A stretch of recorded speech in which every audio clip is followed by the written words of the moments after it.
Protagonistas de la noticia en Notimundo al Día, en un diálogo directo y frontal.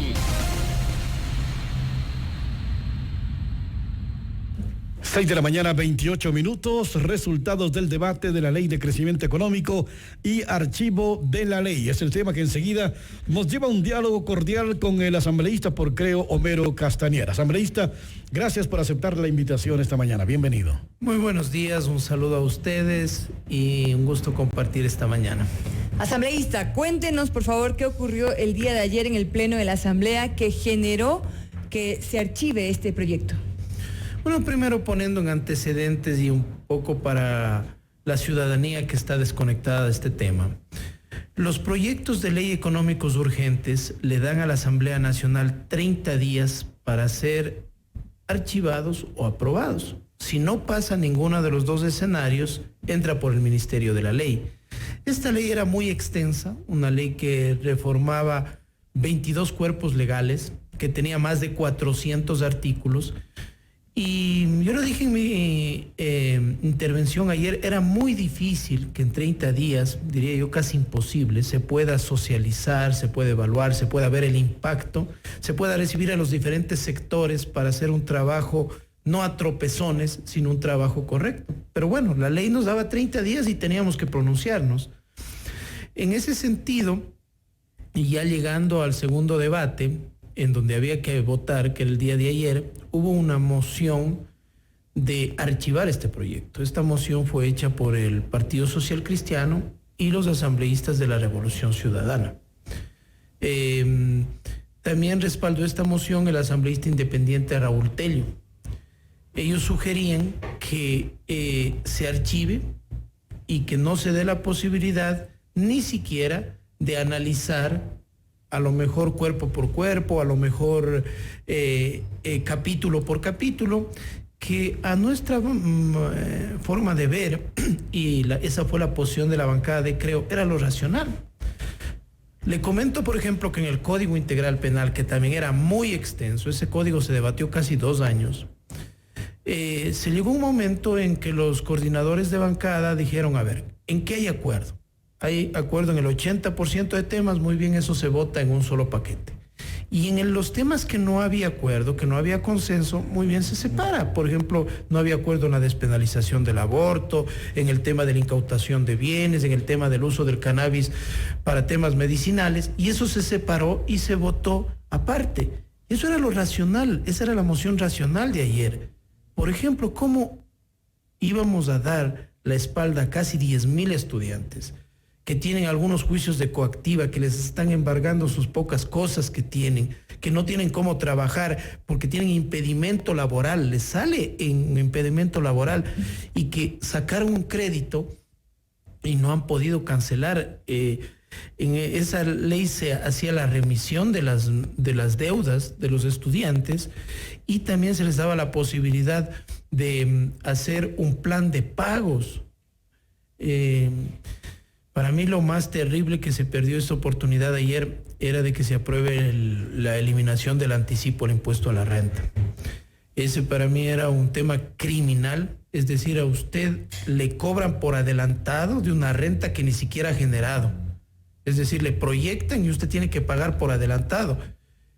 Eso había sido algo que la bancada de Creo había luchado por mucho tiempo y lamentablemente no se dio paso. Pero, asambleísta, haciendo relación a lo que usted dice, a los estudiantes perdieron esta oportunidad de que se condonen estos intereses, esta deuda, y que no se les quiten sus pocas pertenencias. Sin embargo, cuando se trató de los empresarios, entonces la asamblea sí dio paso a estas condonaciones. ¿Por qué es la diferencia? Bueno, eso habría que preguntar a las personas que votaron a favor del archivo. ¿Por qué no fueron consecuentes? Y yo diría un poco más allá, Joana, indolentes también. Personalmente yo he recibido casi a un grupo de 200 estudiantes que realmente están en una situación desesperada, o sea, son deudas ya impagables para ellos. Y aquí el Estado ecuatoriano les daba la posibilidad de tener oxígeno, de tener una nueva oportunidad, de poder laborar, de poder trabajar, ¿no? Se quitó la posibilidad a que los enfermos de diabetes adquieran los insumos que necesitan para su tratamiento libre de aranceles, las bombas de insulina, las bandas que se ocupan para control diario de la diabetes. Se quitó la oportunidad de que las personas que se dediquen a actividades agrícolas se les baje el impuesto a la renta de 25% al 4%. Entonces, que se quede claro, no es que estoy defendiendo al gobierno. Yo fui claro en la intervención que el Ecuador no es un experimento. En el 2017 nos enviaron una ley de reactivación económica que no reactivó nada. En el 2018 una ley de fomento productivo que no fomentó nada, y ahora nos mandan esta ley de crecimiento económico, que era una ley extremadamente amplia y que provocó tal vez lo que sucedió el día de ayer, ¿no? Que se bloqueen ciertas cosas interesantes, positivas para el país, porque se metió todo en un solo paquete. Había cosas positivas, había cosas negativas y cosas intrascendentes también. O sea, ¿por qué el apuro de tocar el tema del Banco Central, de cambiar el directorio, de que dure 6 años el gerente? Eso podía tratarse tal vez en otro... Asambleísta, algunos artículos generaron confusión, como el caso de las autonomías del IES, del ISPO y el ISPA, y la repatriación de capitales que fueron eliminados por la comisión encargada. ¿Podía la comisión encargada haber retirado esos artículos también que no eran beneficiosos precisamente para el país? Bueno, el tema de meter las manos en la seguridad social era grave. El hecho de que se le decía al ISFA, al ISPOL, al IES, el momento que haya una crisis financiera, ustedes tienen que colaborar, decía, colaborar pues, para solucionar ese déficit fiscal. Se les tomaba como entidades públicas al ser autónomas. A la gente que aportamos al IES, los policías, los de las Fuerzas Armadas son autónomos de esas entidades y no podían estar dentro del presupuesto general del Estado, ni siquiera para lo que se decía, para tener estadística, decía, de cuánto se movía dentro de esas cuentas. Eso sí nos parecía que debía ser separado también, que debía ser separado el tema de que no puede, a cuenta de que se venga a invertir en el país, que vengan a lo mejor capitales que tengan origen ilícito, ¿no? Capitales a lo mejor que hayan evadido impuestos, capitales que a lo mejor procedan del narcotráfico, de enriquecimiento ilícito. Eso tenía que estar muy claro. La idea era de que si, por ejemplo, un grupo empresarial que sacó dinero, que tiene dinero a lo mejor en otro país, el momento que traiga, no sea perseguido por el SRI a cuenta de decir de dónde trajo ese dinero. Para nosotros la ley es para todos, ¿no? Aquí tiene que entrar el SRI, la unidad de análisis financiero, y decir, señor, ¿de dónde trae estos capitales? Asambleísta, ¿cómo ve usted lo que ocurrió el día viernes en la comisión que trataba precisamente este proyecto de ley económica urgente? Los asambleístas simplemente se reunieron para votar un informe que ni siquiera habían leído. Yo escuchaba a varios asambleístas decir que esto era una vergüenza, una irresponsabilidad, dar un voto sin saber por qué votaban. ¿Por qué llega una comisión tan importante que analice un tema trascendental para el país a hacerlo de una forma como lo hicieron, con tanta irresponsabilidad? Pienso que eso también fue una de las situaciones que complicó la aprobación de la ley. O la aprobación parcial de la ley, porque le digo honestamente, votar todo en un paquete hubiera sido un error. Cuando yo he sido ponente de 2 leyes en este periodo legislativo, cuando uno es ponente de una ley, lo que tiene que buscar es que se apruebe, porque uno tiene que buscar los votos y el apoyo de la mayoría de bloques legislativos o grupos políticos, ¿no? Y en ese sentido, pienso yo que la comisión no debió esperar hasta el último, a última hora. Esto se vencía ayer, 17 de noviembre, y justo el viernes era la última posibilidad de que ese segundo informe sea aprobado en la comisión y pase al pleno. Y cuando se deja para última hora temas tan importantes, pasa lo que pasó, ¿no? Tratamos en la Comisión de Desarrollo Económico, de la cual soy vicepresidente, el año pasado, la ley de fomento productivo. Nosotros aprobamos 4 días antes de que termine el plazo y ya teníamos listo el informe para segundo debate. Es decir, porque hay cosas que que a última hora o que en el segundo debate se pueden incluir. Para eso está se llama debate, para eso se llama parlamento, porque uno parlamenta, hace observaciones, sugiere cambios, pone argumentos. Esa es nuestra labor como asambleístas. Si no, lo más fácil es hacer lo que hicieron ayer, lavarse las manos y decir se archiva, y aquí evitamos cualquier responsabilidad. La comisión le dio largas al asunto con el afán de que entre por el imperio de la ley, entonces, asambleísta. No sé, yo no, eso tendrá que responder el presidente de la comisión, Daniel Mendoza, porque dejó para el último esa convocatoria. Yo no soy parte de esa comisión. Nosotros tenemos 2 representantes de nuestra bancada ahí, Luis Pachala y Patricio Donoso, que mantuvieron hasta el último la posición que les comento, es decir, que se separen los temas y que se voten los temas por separado para tener la posibilidad de aprobar lo bueno y desechar lo malo. Nuestro bloque hizo 120 observaciones de diferentes asambleístas, es decir, hicimos observaciones por escrito, observaciones en las intervenciones en el pleno de la asamblea y también observaciones en la propia comisión por parte de nuestros asambleístas, porque esa es nuestra labor, observar y sugerir. Así está la matriz que nos envió el gobierno. Nosotros sugerimos que se ponga este texto cambiado. Asambleísta, ¿cree usted que el archivo también fue ocasionado por el peso de esta amenaza del sector indígena de realizar nuevas movilizaciones si es que se aprobaba? Bueno, si actuaron así las personas que votaron a favor de que se archive, realmente les falta pantalones. Uno no puede legislar bajo amenazas. Uno tiene que legislar pensando en qué es positivo para el pueblo ecuatoriano. No puedo legislar porque me están amenazando.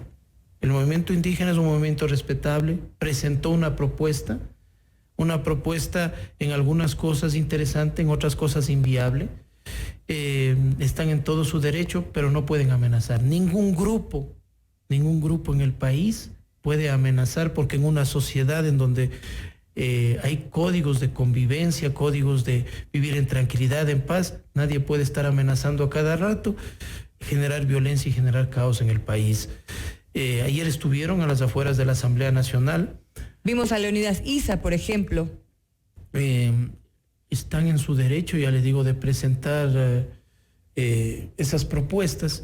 Y casualmente, mire, ayer se pararon los asambleístas de la Revolución Ciudadana, los que intervinieron a decir que era interesante la propuesta del movimiento indígena, que bajaba el IVA del 12 al 10%. Y eso suena bonito. Pero ahí está la incoherencia. Rafael Correa, cuando fue candidato, y ustedes vean en las redes sociales, pongan Rafael Correa ofrece bajar el IVA. Ofreció bajar del 12 al 10% y nunca lo cumplió nunca, cuando podía haberlo hecho. ¿Sí? Entonces, legislar con populismo tampoco es lo correcto. Se tiene que legislar de manera responsable y objetiva. Ahora, asambleísta, ¿usted cree que faltó diálogo y socialización del proyecto presentado por el gobierno? Pienso que sí, como dije al principio de esta entrevista. En esta ley se tocaba desde impuesto a las fundas plásticas, pasando por bebidas azucaradas, por productos de tabaco, y terminaba en las universidades y iba por el tema del impuesto al rodaje, y también se tocaba el tema de la agricultura. Es decir, era en 30 días muy difícil recibir a todos los actores y la gente que podía ser afectada por esta ley. Es decir, que también tiene responsabilidad el Ejecutivo. Absolutamente. Ellos tienen que reconocer los errores, y es así como el presidente de la República ha dicho en una cadena nacional el día de ayer, que en las próximas horas enviará un proyecto, a lo mejor recibiendo las observaciones y tratando de buscar consensos para la aprobación en la Asamblea. Porque, ojo, Johanna y Ernesto, hay un tema muy importante: la proforma presupuestaria, que no es más que la hoja de ruta económica que va a seguir el gobierno el próximo año, es decir, en qué voy a gastar, de dónde voy a recibir mis ingresos, contemplaba la aprobación de esta ley de crecimiento económico. Y el momento de no ser aprobada, la proforma va a quedar desfinanciada. Hoy día le recibimos a las 9 de la mañana en nuestra comisión al ministro Richard Martínez. Yo no sé qué nos va a decir, yo no sé cuál va a ser la salida frente a este tema o cómo va a financiarse la Proforma, porque teníamos entendido que casi 800 millones de dólares iban a recaudar de este proyecto de ley. ¿Y qué tiempo les queda para aprobar la Proforma, asambleísta? Hasta el 30 de noviembre. La ley nos da hasta el 30 de noviembre. Lamentablemente no podemos nosotros hacer cambios, ¿sí? La ley dice que la Asamblea podrá observar y podrá sugerir cambios al Ejecutivo. Eso es un tema que hay que reformar, porque nosotros como asambleístas sí deberíamos hacer cambios cuando, por ejemplo, está sobredimensionado el crecimiento económico o está sobreestimado el precio del barril del petróleo o no está lo correspondiente, por ejemplo, al tema de educación o de salud. Pero posiblemente yo me adelanto a decir que a lo mejor se observe la Proforma y el Ejecutivo tenga que hacer los cambios frente al desfinanciamiento que va a sufrir y reenviar a la Asamblea Nacional. ¿Cómo estaba la Proforma según lo que ustedes ya tienen conocimiento y que están analizando dentro de la comisión? Bueno, yo en lo que he revisado personalmente, hay una estimación del crecimiento económico. Según las proyecciones del país, nosotros vamos a decrecer este año. Perdón, según las proyecciones del gobierno, ellos dicen que vamos a crecer y los organismos internacionales dicen que va a haber un decrecimiento de la economía. Se sobreestima nuevamente el precio del petróleo, es decir, se proyecta a que va a subir el precio. Eso considero que es irresponsable. Yo siempre comparo con un padre de familia. Yo prefiero decir, posiblemente recibiré estos ingresos y así vamos a gastar el próximo año en la casa, en educación, en inversiones, en el vehículo, en combustible, a decir, vamos a gastar más o vamos a prever gastar más y a lo mejor no recibo esos ingresos y se aumenta el déficit. El déficit sigue siendo de aproximadamente 5.000 millones de dólares. Es una cifra escalofriante, preocupante, de cuál es el hueco, es decir, el déficit, lo que nos falta para cubrir los gastos, para que funcione el Estado ecuatoriano en deuda, en gasto corriente, en todo lo que significa el funcionamiento del Estado ecuatoriano. Y también algo que nos preocupa es el tema del endeudamiento. Si es que no hay una salida económica, que querían hacerlo con el decreto 883, quitar el subsidio de combustibles. Ahora, tener un poco de oxígeno con esta ley de crecimiento económico, que tampoco pasó, lo que quiere decir es que al Estado ecuatoriano lo único que le queda es endeudarse más. Y no se endeuda Lenín Moreno, Richard Martínez, los ministros, nos endeudamos todos los ecuatorianos, porque de algún lado tiene que salir para pagar la deuda. Y saldrá de nuestros impuestos o de suprimir puestos de trabajo o desfinanciar la obra pública. Y dentro de esta Proforma también se contempla este tema, reducción de unos 400 millones de dólares en la masa salarial y 200 millones más en compra de bienes y servicios, según lo que mencionó el ministro de Finanzas. Es decir, traducido en otras palabras, desempleo. Casi 150.000 ecuatorianos en estos 2 años y medio han sido desvinculados del IES, o sea, dejaron de aportar, fueron sacados de sus trabajos y no fueron vueltos a contratar. Y fui claro en mi intervención de ayer. La mejor ley para reactivar y para hacer crecer la economía se llama empleo. La gente con empleo compra, la gente con empleo vende, la gente con empleo tributa más y el Estado recauda más. En ninguno de los proyectos que ha presentado el gobierno se ha tocado el tema más grave que tiene el país, que es el desempleo. 6 de cada 10 ecuatorianos no tienen un empleo formal. Vivimos en octubre unas manifestaciones muy fuertes que dejaron heridas muy grandes y fruto de eso yo pienso que muchos de los desempleados salieron desesperados a protestar y a decir, escúchenos señor gobierno, necesitamos trabajo, porque los ecuatorianos somos buena gente, los ecuatorianos somos emprendedores, los ecuatorianos necesitamos no un bono de pobreza, necesitamos un empleo, necesitamos la posibilidad de que con nuestro emprendimiento crecer. Y pienso yo que en ninguno de estos proyectos que se ha presentado de económico urgente se ha cuantificado cuántos empleos más se van a crear. No se trata solo de decir, Joana, vamos a disminuir 10,000, 20,000 puestos de trabajo en el gobierno. ¿Y esa gente dónde va a trabajar? No y esas hay opciones. esas familias, ¿de dónde van a vivir? Y la gente entiende lo que ve en las esquinas de Quito y todo el país.